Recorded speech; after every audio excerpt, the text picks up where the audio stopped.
آج کی بڑی بریکنگ نیوز آپ کے سامنے میں پیش کرنے جا رہا ہوں کہ چمن بارڈر کے بعد بلوچستان میں دشمن کا ایک بار پھر بڑا حملہ پاک بھارت جنگ بھارت فالس فلیگ حملہ کرنے والا ہے۔ مودی سرکار الیکشن جیتنے کے لیے کسی بھی وقت پاکستان پر حملہ کر سکتی ہے۔ ویڈیو کی تفصیلات میں آگے بڑھنے سے پہلے ہماری ویڈیو کو لائک کر دیں، چینل کو سبسکرائب کر کے بیل آئیکن پر ضرور کلک کر دیں۔ ناظرین گرامی، چمن بارڈر کے بعد بلوچستان میں دشمن کا تازہ حملہ سامنے آیا ہے۔ پاک بھارت جنگ سامنے آ چکی ہے۔ بھارت فالس فلیگ حملہ کرنے والا ہے۔ بڑی خبر سامنے آئی ہے۔ تفصیلات کے مطابق چمن بارڈر کے بعد باجوڑ میں ایف سی کی گاڑی پر خود کش حملہ کیا گیا ہے۔ باجوڑ میں فرنٹیئر کانسٹیبلری کی گاڑی پر ہونے والے خود کش حملے میں 6 افراد زخمی ہو گئے جبکہ گاڑی کو جزوی نقصان پہنچا ہے۔ اس سے پہلے دہشت گردوں کا خطرناک ترین حملہ چمن بارڈر پر پاکستانی آرمی پر ہوا تھا۔ اس کے علاوہ باجوڑ کی تحصیل مومند کے علاقے لرخوزوں میں ہسپتال کے قریب ایف سی کی گاڑی پر خود کش حملہ ہو چکا ہے۔ خود کش حملے میں 5 ایف سی اہلکار معمولی زخمی ہو گئے جبکہ حملے میں ایک راہگیر سمیت دیگر زخمی ہوئے ہیں۔ Deputy superintendent of police Tahir Khan کے مطابق خود کش بم دھماکہ ہسپتال کے قریب مین روڈ پر ہوا ہے۔ ڈی ایس پی کے مزید مطابق واقعے میں کوئی جانی نقصان نہیں ہوا، گاڑی کو جزوی نقصان پہنچا ہے، لیکن کہا جا رہا ہے کہ بلوچستان میں حملے دن بدن بڑھتے جا رہے ہیں۔ دوسری جانب پاکستان اور بھارت بارڈر پر آمنے سامنے ہیں۔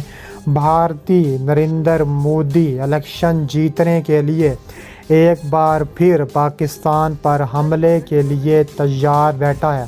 نریندر مودی پاکستان پر الیکشن جیتنے کے لیے حملہ کر سکتا ہے کیونکہ بی جے پی اس بار بری طرح الیکشنوں میں شکست کھائے گی۔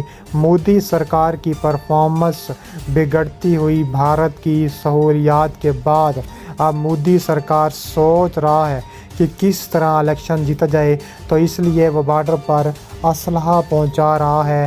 خطرناک ترین جنگی ہتھیار وہاں پہنچ رہے ہیں اور بھارت کسی بھی وقت وہاں پر حملہ کرنے کے لیے اور فالس فلیگ آپریشن کی تیار ہے۔ دوسری جانب ایل او سی پر تازہ ترین حملہ ہو چکا ہے۔ پاکستان اور بھارت آمنے سامنے ہیں۔ جنرل عاصم منیر اس وقت بارڈر پر موجود ہیں۔ پاکستان نے اپنے خطرناک ترین ہتھیار بارڈر پر پہنچا دیے ہیں۔ دوسری جانب بھارت کے خطرناک ترین میزائل بارڈر پر پہنچ چکے ہیں۔ دونوں فوجیں ایک دوسرے کے آمنے سامنے ہیں۔ کشمیر سیکٹر پر دونوں فوجیں ایک دوسرے پر گتھم گتھا ہو چکی ہیں۔ ستوال سیکٹر، چیڑی سیکٹر اور دیگر سیکٹروں میں تابڑ توڑ ایک دوسرے پر بمباری جاری ہے۔ پاکستانی فوج کا منہ توڑ اور تابڑ توڑ جواب سامنے آ چکا ہے۔ پاکستانی فوج کے army chief general Asim Munir نے کہا ہے کہ بھارت کو عبرت کا نشاں بنائیں گے۔ اگر بھارت نے پاکستان پر حملہ کرنے کی کوشش کی یا فالس فلیگ سے آپریشن کرنے کی کوشش کی تو منہ توڑ جواب دیا جائے گا۔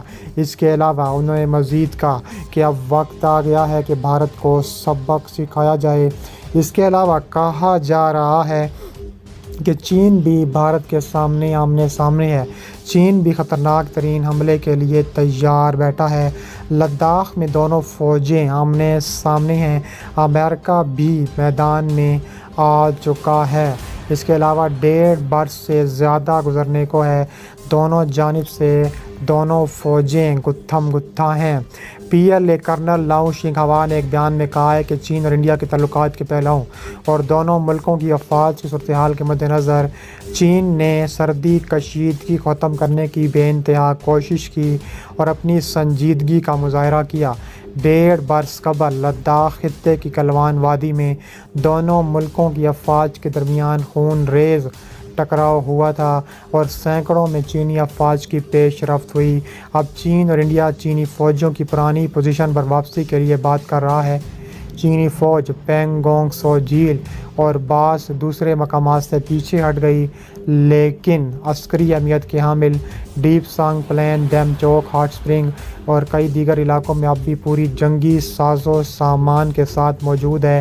LAC کے دونوں جانب انڈیا اور چین کے ہزاروں فوجی گزشتہ برس کے ٹکراؤ کے بعد سرحدی علاقے میں تعینات ہیں۔ وہ کہتے ہیں کہ چین صورتحال کو وسیع تناظر میں دیکھنے کی کوششوں میں مصروف ہے، چاہتا ہے کہ دونوں ممالک برابر کے اقدامات کریں۔ ادھر دلی میں انڈین فوج کی طرف سے جاری کیے گئے ایک بیان میں کہا گیا ہے کہ دونوں افواج کی بات چیت میں تصفیہ طلب معاملے پر توجہ مرکوز کی گئی تھی۔ انڈین مندوبین نے چینی فریقین کو بتایا ہے کہ LAC پر جو موجودہ صورتحال ہے وہ چین کی جانب سے باہمی رضامندی کی خلاف ورزی ہے۔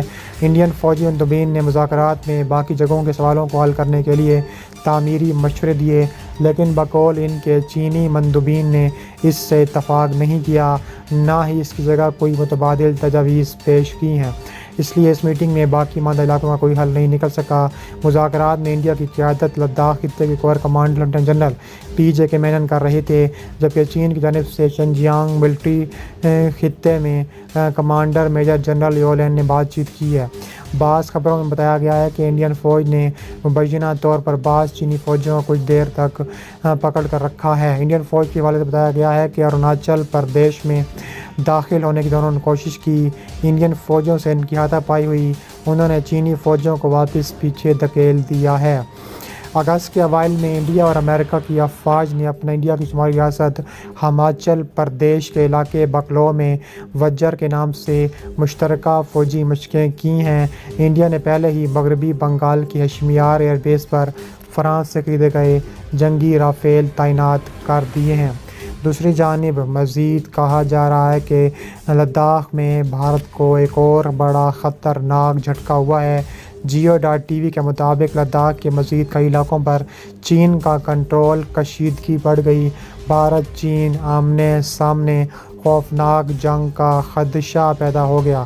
چین نے بھارت کو ایک اور دھچکا دیتے ہوئے لداخ کو مزید کئی علاقوں پر قبضہ کر لیا ہے۔